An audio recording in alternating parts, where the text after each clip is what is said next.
Telugu Desam party అధినేత రాష్ట్ర ముఖ్యమంత్రి చంద్రబాబు నాయుడు తనయుడు నారా లోకేష్ కృష్ణా జిల్లాలో సుడిగాలి పర్యటన నిర్వహించారు. గుడివాడ, మచిలీపట్నంలో పర్యటించి పార్టీ కార్యకర్తలు, నేతలతో మాట్లాడారు. పార్టీ కార్యకర్తల్లో ఉత్సాహం నింపారు. తెలుగుదేశం పార్టీ ఆధునిక సాంకేతిక పరిజ్ఞానం వినియోగించే విధంగా కీలక బాధ్యతలు నిర్వహిస్తున్న పార్టీ అధినేత చంద్రబాబు నాయుడు తనయుడు కృష్ణా జిల్లాలో పర్యటించడం పార్టీ శ్రేణుల్లో ఉత్సాహం కలిగించింది. ముందుగా గుడివాడలో పర్యటించిన లోకేష్ కు అక్కడి పార్టీ కార్యకర్తలు, అభిమానులు పెద్ద ఎత్తున స్వాగతం పలికారు. వేలాదిగా కార్యకర్తలు తరలిరావడంతో లోకేష్ కూడా సంతోషం వ్యక్తం చేశారు. కేవలం కొద్ది రోజుల్లోనే 1.5 కోటి మందితో సభ్యత్వ నమోదు చేయించిన ఘనత తెలుగుదేశం పార్టీకి దక్కిందని ఈ సందర్భంగా లోకేష్ కార్యకర్తలను ఉద్దేశించి ప్రసంగించారు. ఎన్నికల సమయంలో రైతుల రుణాలు రద్దు చేయలేమని చేతులెత్తేసిన దొంగలు ఈ రోజు రైతుల రుణాల గురించి మాట్లాడడం విడ్డూరంగా ఉందని, అటువంటి వారిని నిలదీయాలని పిలుపునిచ్చారు. రానున్న 4.5 సంవత్సరాలు ప్రజలకు న్యాయం చేసేందుకు ప్రతి కార్యకర్త అంకితభావంతో పనిచేయాలని లోకేష్ కోరారు.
అనంతరం మచిలీపట్నంలో పర్యటించిన లోకేష్ యాసిడ్ దాడికి గురై చికిత్స పొందిన రాజంపేటకు చెందిన హషీదాను పరామర్శించారు.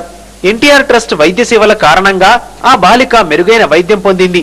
హషీదా కుటుంబానికి టీడీపీ అండగా ఉంటుందన్నారు.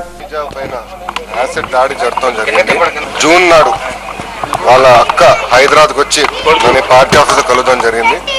దాని తర్వాత ఇమ్మీడియట్ గా పార్టీ తరఫున ఒక పక్కన, ప్రభుత్వం తరఫున ఇంకో పక్కన, ఎన్టీఆర్ ట్రస్ట్ తరఫున మూడో పక్కన ఆమెను ఆదుకుంటాం జరిగింది.